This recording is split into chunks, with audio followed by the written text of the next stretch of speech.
Hello, I'm Debbie Bell-Hosking for FinextraTV, and I'm joined by Romain Mialane of Visa and Ritesh Jain of Citi, and we're talking about B2B procurement in Europe. So welcome both of you. Hi Debbie, great to be here. Good to have you here, Romain, and Ritesh. Lovely to be here as well. Thank you. And a really interesting topic. It's not one we've discussed for a while. And I think perhaps if I come to you first, Romain, because this is a research paper that was commissioned by Visa, that the subject particularly B2B procurement in Europe. So the obvious question has to be, what came out of this market research, both in terms of the pain points, but also opportunities when it comes to innovation? And can we look at the context, please, of procurement and treasury? Absolutely, I'm glad you asked, Debbie. We initiated this project research with Accenture, targeting the middle market, companies with a revenue or yearly revenue between 50 million up to 1 billion euro. And through interviews with a sample of European decision makers in procurement. And our objective was to understand the new dynamics around spend management, identify the challenges for the years to come in order to determine how financial instruments could drive growth for their organization, both in terms of operational efficiency and immediate financial gains. What comes out of this project research is that today is procurement solutions, broadly speaking, where they leave businesses wanting more. Practitioners are looking for more end-to-end experiences, increased visibility into the overall process across sourcing, contracting, supplier onboarding, PO management, invoice management, and payment, just to name a few. And full automation has become the North Star for many corporates out there. Now, some may argue that several findings are, generally consistent with many hypotheses formulated in the industry. And why is that? Well, the study also discloses a very interesting fact, that if financial institutions have overall a strong understanding of their client needs in procurement, yet, and the yet is everything, such institution may be overlooking the importance of the experience and, more notably, underestimating other value-added services to their clients. So the bulk of the opportunity is here for financial institution, convenience and value-added services. And this is where the study also discloses that there is a growing bound between procurement and treasury, one that financial instruments can support solidifying. Thank you, Romain. Now, Ritesh, I can see you nodding. So what do you glean from this research? Are you seeing the same identifiers, and also how are you meeting these? Yeah, you know what, I really like the observation that Romain made about the growing bond between treasury and procurement. It certainly is an observation we're picking up in our interaction with clients as well. And believe it or not, the actual reason why these two functions are coming together is for working capital, right? Now, working capital traditionally has been the domain of finance, but there are interesting, dynamics in the mix which are forcing the two functions to come together. Now, it's hard to overstate the importance of working capital optimization, but to truly appreciate why it is so important and vital, I think it's useful to go back to basics for a moment and understand the definition of what working capital truly is. So working capital is essentially your current assets less your current liabilities. What does that mean? That means your ability to pay your immediate expenses like wages, like your suppliers, with your current assets like cash in your bank account. Now, it's a hard truth, but you may have the most profitable business model out there, yet if your business is not generating enough cash in the near term, you will run out of steam. Your business will run out of steam. And that's why working capital is aptly called the oxygen or the lifeblood of organizations. So it is critical for organizations in general to care about working capital. Now, the challenge is to optimize working capital. One easy mathematical solution is to delay the payout to your suppliers as much as possible, extend your payment terms as much as possible. As I said, it's a simple mathematical solution, But we know we don't live in simple worlds. If you extend your payment terms, you're simply kicking the can down the road. You're extending the issue of working capital further down in your supply chain and making your suppliers vulnerable to shocks. And we all know supply chains are inextricably linked, and you're only as strong as your weakest link. So that really does not work. And that is really the crux of why procurement and treasury need to come together to find a really well-balanced solution. So you're saying that procurement and treasury need to come together, but how do they come together? It is. It's an age-old conundrum where one side would want to delay the payment as much as possible. The other side, obviously wants to take care of their suppliers and wants to have the best deal. Now, you can find inspiration in the most unusual of places. And to answer this one, perhaps, I would say we find inspiration in something completely ubiquitous in our personal lives: cards. Now, as a consumer, I can walk into a store, into a cafe, buy my meal and pay using a credit card.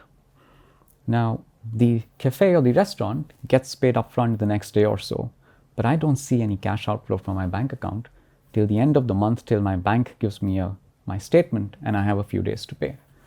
What I've done is classic working capital optimization in my own little world as a consumer. If you extrapolate this concept to corporate situations, there are some really interesting possibilities that you can create. But the challenge is B2B suppliers don't really work on the basis of credit cards. So what we've done along with Visa is come up with a very interesting solution. We call it the Citi Optimized Pay, where as a corporate customer, you can pay any supplier using a credit card, whether they accept a card payment or not. Yeah, that's right. Whether they accept a card or not.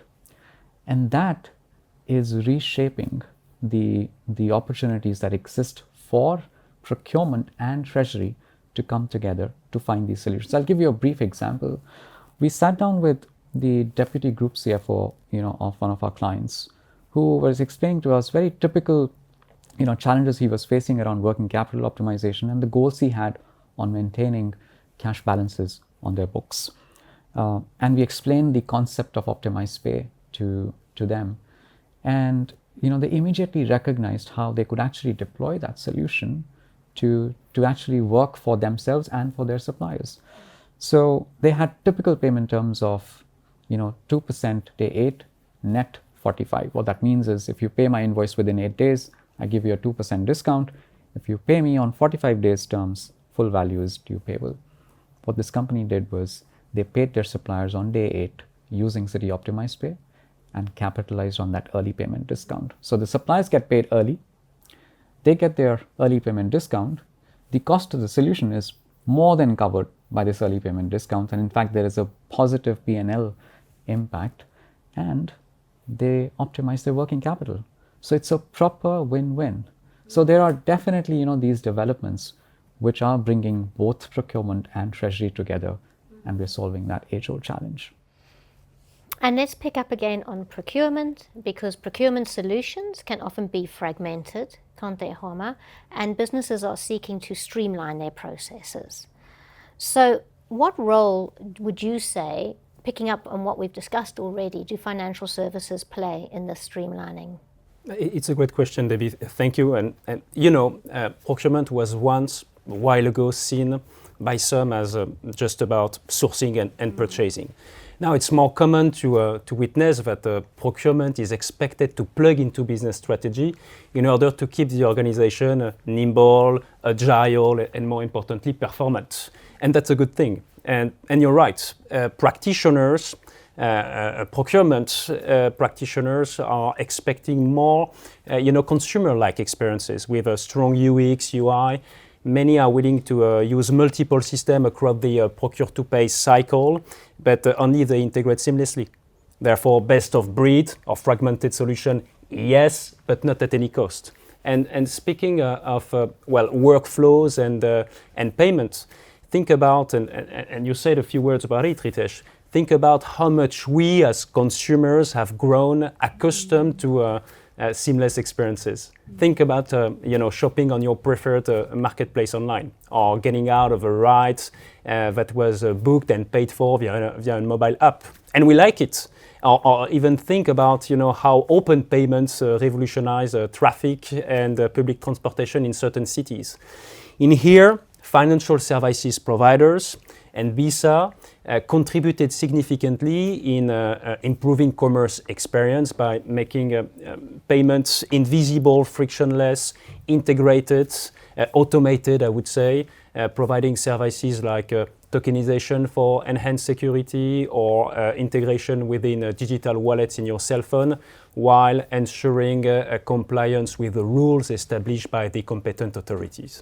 Now, in B2B, there is room for improving experiences as well, isn't it?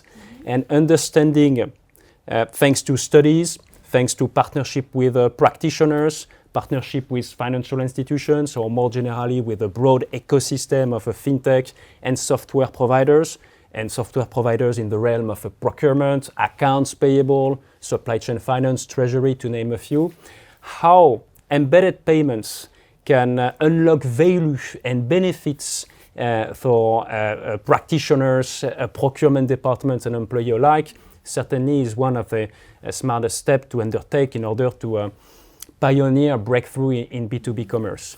And this is also what was revealed once again in this study, which is a relief, that if financial instruments are not necessarily top of mind for many procurement departments, their perceived strategic importance is unequivocally growing. Yep.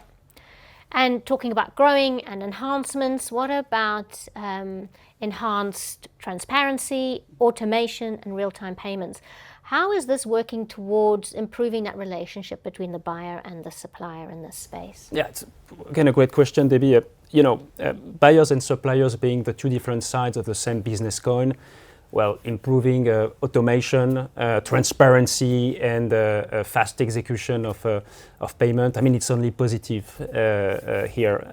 With transparency, for example, it enables both sides to model the return on investment, and maybe more importantly for suppliers to model the cash conversion cycle, or the days payables outstanding, and all the financial metrics bound to it.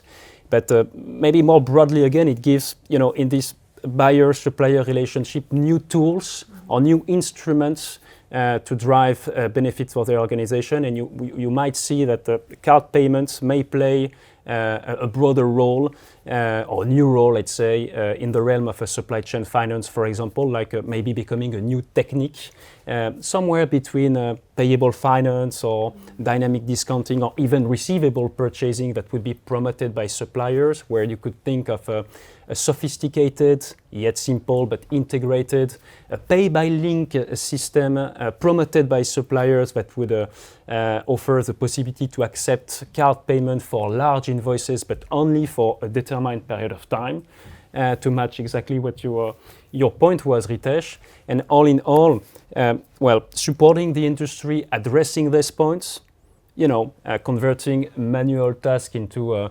automated operation with money movement executed fast will bring both sides of the equation new opportunities to manage processes and cash flow in a way that is more dynamic, flexible, attractive, and to the benefits of all. Okay, thank you, Romain. You're talking about those new opportunities. Ritesh, if I come to you now, because you've placed us nicely in terms of, let's look at the future. And if you're looking ahead, what are the value-added services you see emerging? Yeah, so the value-added services will be, for example, you now have a payment instrument come into your mobile device, and you can actually tap and pay and use that to make a purchase wherever you want to, right? And all of that remaining within the policies of your company, right? And that is a big, big change to how these purchases get made today. And that, again, as I said, is not just about your own employees. You could extrapolate it to your customers as well. So your customers, again, as an example of an insurance company, maybe traveling around the world, and you've given them a medical insurance policy, and they walk into a clinic, they don't have to think twice about how they will actually seek that treatment, because we are facilitating that interaction using a financial instrument that has been delivered to them in real time and can be used globally anywhere. So that is a big change to the way we've seen things progress. Wonderful. Ritesh, thank you so much. And Romain, it's great to have this procurement discussion, and I do feel we could go on with this, but sadly we have to end our interview. So thank you so much to both of you for joining us. It's been a pleasure.